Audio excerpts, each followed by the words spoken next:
Should I take a break from Botox? I have been doing it for 2+ years consistently.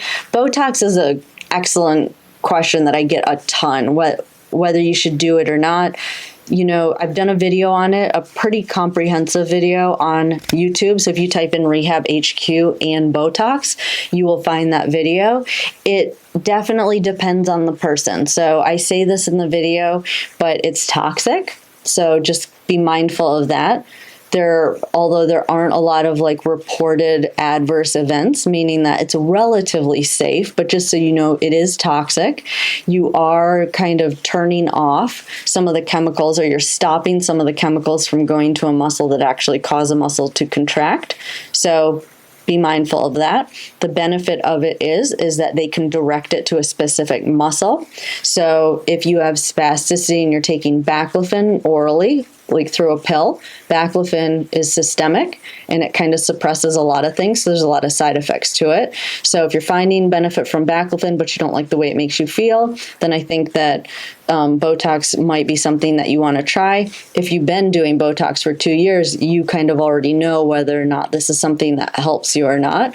So that's one thing to keep in mind. If it's a choice between baclofen and Botox, yeah, I would try the Botox and see if that does the job of what your baclofen is doing, and the Botox might potentially be a better option for you.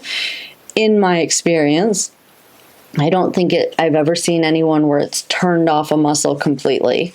So I don't think, so set your expectations appropriately as far if you have severe spasticity. I've never seen it with someone with severe spasticity give someone like full movement back in their ankle. So that's something to keep in mind. Now, if you're one of those where it helps a little bit, but you're not really sure like how much because you've been doing it for so long, which is you, and people do ask this question that have been taking it for a while, I would say, see how you feel right towards the end of the 3 months, because that's when it starts to wear off. So kind of keep a journal. I love journaling your symptoms, plus because it helps you when you go talk to your doctor, because they're so quick and they rush you in and out. I love keeping just a health journal so that you're kind of aware of your symptoms and how they, correlate to your day and your activities and things like that. I would just start journaling it when you're at the end of the 3 months, and then know that it takes about 4 weeks to reach peak once you get the injection.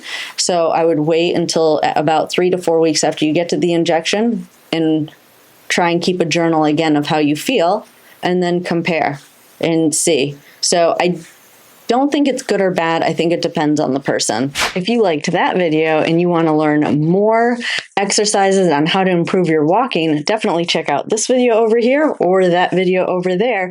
If you want even more help, check out our Gold membership program, where you will get access to over 300 exercises that are not here on YouTube, as well as access to our monthly lives where you can get your questions answered.